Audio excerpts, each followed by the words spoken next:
Nepo kid. अच्छा, ये हमने जेंजी का जब आंदोलन हुआ नेपाल में बड़ा बवाल हुआ था, ये शब्द हमने बहुत सुना, नेपो किड, वंशवादी राजनीति के खिलाफ। लेकिन अगर मैं आपसे एक सवाल पूछूं कि जब ये शब्द अगर आप सुने सबसे पहले, भारतीय राजनीति का नेपो किड कौन? नेपो किड, तो ये शब्द सुनकर आपको किस नेता का ध्यान सबसे पहले आता है? या अगर मैं कहूं डायनास्ट यानी कि वंशवादी नेता, भारतीय सियासत का सबसे बड़ा वंशवादी नेता, परिवारवादी नेता कौन? आपके जहन में, आपके दिमाग में कोई एक नेता का नाम आया? जब मैं इस वक्त आपसे बात कर रहा हूं, सबसे बड़ा भारतीय राजनीति का नेपो किड कौन? क्या नाम है आपके जहन में? बस इसी को लेकर हो गया विवाद।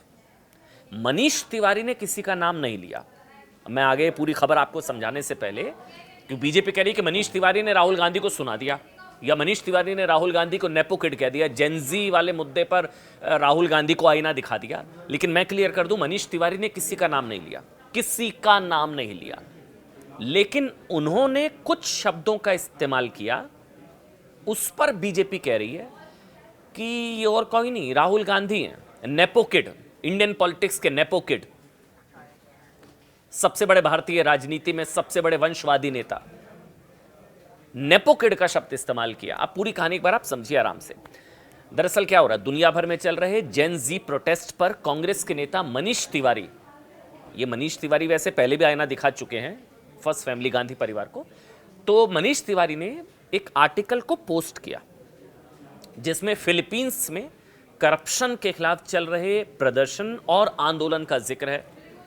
इस आर्टिकल को पोस्ट करते हुए मनीष तिवारी ने हाल की जेन जी घटनाओं का जिक्र करते हुए क्या लिखा? उन्होंने ये लिखा, पोस्ट किया, श्रीलंका में राष्ट्रपति गोटबाया राजपक्षे सत्ता से हटे, बांग्लादेश में शेख हसीना की विदाई, नेपाल में केपी शर्मा ओली का पतन। उन्होंने उदाहरण दिए, 3 उदाहरण जैसे 4 दिए। एक दिया श्रीलंका, राष्ट्रपति गोटबाया राजपक्षे, दूसरा उन्होंने दिया बांग्लादेश, शेख हसीना, तीसरा दिया नेपाल में केपी शर्मा ओली, और चौथा उन्होंने दिया फिलीपींस में मार्कोस जूनियर के खिलाफ हो रहे विरोध प्रदर्शन का उन्होंने जिक्र किया। अब इन सभी घटनाओं पर एक शब्द उन्होंने लिखा, इस एक आर्टिकल को पोस्ट किया, उन्होंने सारी चीजें लिखी कि जनरेशन एक्स वाई जी के लिए अब विशेषाधिकार स्वीकार्य नहीं है, एंटाइटलमेंट नॉट एक्सेप्टेबल।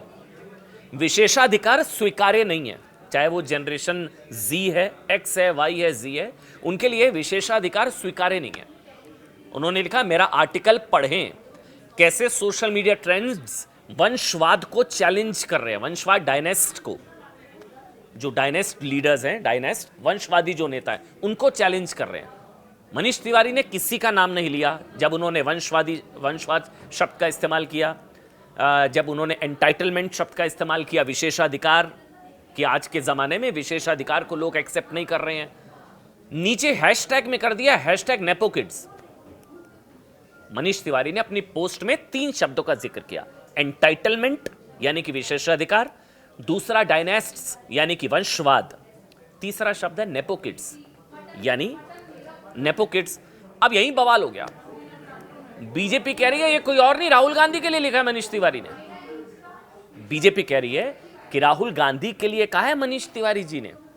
बड़ा विवाद खड़ा हो गया।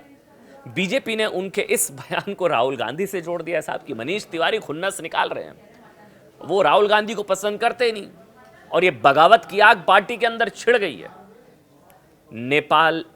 नेपाल को लेकर जो जेंजी शब्द का इस्तेमाल भी राहुल गांधी ने जेंजी शब्द का इस्तेमाल किया था, तब भी बड़ा बवाल हुआ था।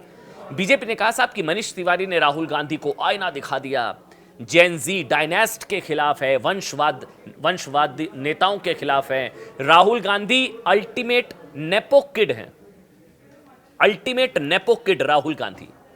बीजेपी ने पोस्ट किया, अमित मालविया कह रहे हैं कि राहुल गांधी भारतीय राजनीति के नेपो किड हैं। सिर्फ जनरेशन जी ही नहीं, बल्कि कांग्रेस के अपने दिग्गज भी अब उनकी पिछड़ी हुई राजनीति से तंग आ चुके हैं। अब उनके भीतर ही आवाज बगावत की उठ रही है राहुल गांधी के खिलाफ। फिर मनीष तिवारी जी ने भी सफाई दी।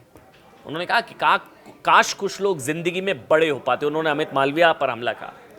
उन्होंने स्पष्ट किया साहब कि उनके बयान को कांग्रेस या बीजेपी तक सीमित करके देखने की बजाय, उन्होंने हालांकि कहा कि कांग्रेस या बीजेपी तक सीमित ना रखे, हो सकता है उस पर भी लागू होता हो। उन्होंने कहा कि कांग्रेस या बीजेपी तक सीमित रखने की देखने की बजाय दक्षिण और पूर्व एशिया की घटनाओं के व्यापक परिप्रेक्ष्य में समझा जाना चाहिए। मनीष तिवारी दरअसल जेन जी, नेपाल में जेन जी प्रोटेस्ट के बाद से ही देश में कई नेताओं ने भारत में भी ऐसा होने की आशंका या उम्मीद जाहिर की थी या बद्दुआ दी थी। विपक्ष के कई नेताओं ने नेपाल में हुए प्रोटेस्ट को सत्ता विरोधी प्रदर्शन बताकर भारत की सरकार पर हमला बोला था। कुछ नेताओं को वहां की आग में अराजकता की उम्मीद नजर आई थी। कुछ नेताओं ने बद्दुआ दी थी कि भारत में नेपाल हो जाए। बल्कि कुछ और छोड़िए, राहुल गांधी जी ने अभी 4 दिन पहले एक पोस्ट किया था। उन्होंने जेन जी शब्द का इस्तेमाल किया था कि जेन जी देश के संविधान को बचाने, उसको भी बीजेपी ने देश के युवाओं को भड़काने वाला बताया था। अब राहुल गांधी ने अपने पोस्ट में लिखा था उस वक्त जिसके मैं बात कर रहा हूं कि देश के युवा, स्टूडेंट्स और जेन जी संविधान और लोकतंत्र की रक्षा करेंगे। मनीष तिवारी कह रहे हैं कि जेन जी है, एक्स है, वाई है, जी है, ये सब वंशवादी नेताओं के खिलाफ है, नेपो किड्स के खिलाफ है। तो सबसे बड़ा खतरा किसके लिए? तब बीजेपी ने कहा था साहब कि राहुल भारत की जेन जी को भड़काना चाहते हैं। वो भारत की जेन जी तो नहीं भड़की साहब, लेकिन बीजेपी को अगर सही माने कि राहुल गांधी पर हमला है तो कांग्रेस में बगावत की आग जरूर भड़क चुकी है।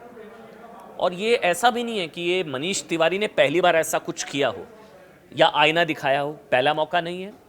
मनीष तिवारी के बयानों को राहुल गांधी के खिलाफ बताया गया हो। मनीष तिवारी कांग्रेस के बड़े नेताओं में शामिल है। वो तो बल्कि शायद, अगर मैं गलत नहीं हूँ, वो G23 में भी रहे हैं। अब G23 एक बगावती ग्रुप कांग्रेस पार्टी का अंदरूनी जो बना था, जिन्होंने 2020 में पार्टी में आंतरिक लोकतंत्र को लेकर सोनिया गांधी को चिट्ठी लिख दी थी। फिर चुनाव भी हुआ था 2022 में, पहली बार कांग्रेस में अध्यक्ष पद के लिए गांधी परिवार के किसी सदस्य ने वहां पर चुनाव नहीं लड़ा। फिर खड़गे जी अध्यक्ष बने थे। शशि थरूर सामने से चुनाव लड़े थे, आपको याद होगा। मनीष तिवारी ने उस चुनाव में भी खड़गे की बजाय शशि थरूर का साथ दिया था। अभी कुछ दिन पहले राहुल गांधी के उस बयान का मनीष तिवारी ने विरोध किया था, जिसमें राहुल गांधी ने भारत को डेड इकोनॉमी कहा था। तब भी मनीष तिवारी ने इस मसले पर राहुल से अलग मोदी सरकार का समर्थन किया था। अभी ऑपरेशन सिंदूर वाले केस में भी अलग एक तरीके से खुद को बहस से अलग करने पर मनीष तिवारी ने राहुल गांधी के कार्यालय को चिट्ठी लिखकर अपना विरोध जताया था। देखिए, हर बार मनीष तिवारी के ऐसे बयानों को बीजेपी लपकती रही। अच्छा, बीजेपी को मौका मिल जाता है और इसे कांग्रेस के भीतर बगावत और राहुल के खिलाफ बताती रही है। और इस बार भी मनीष तिवारी ने जेन जी पर लिखे पोस्ट को लेकर बीजेपी, राहुल और कांग्रेस को, बीजेपी को मौका दे दिया। कांग्रेस दूसरी तरह से हमलावर है, लेकिन क्लियर मनीष तिवारी ने भी किया कि इसको बड़े परिप्रेक्ष्य में देखने की जरूरत है। लेकिन 3 शब्दों का इस्तेमाल, एंटाइटलमेंट विशेषाधिकार, दूसरा शब्द नेपो किड्स और तीसरा शब्द डायनेस्ट। अब भारतीय राजनीति का नेपो किड कौन, या भारतीय राजनीति में सबसे बड़ा वंशवादी कौन, इस सवाल का जवाब में ही पूरे विवाद की जड़ है। Thank you.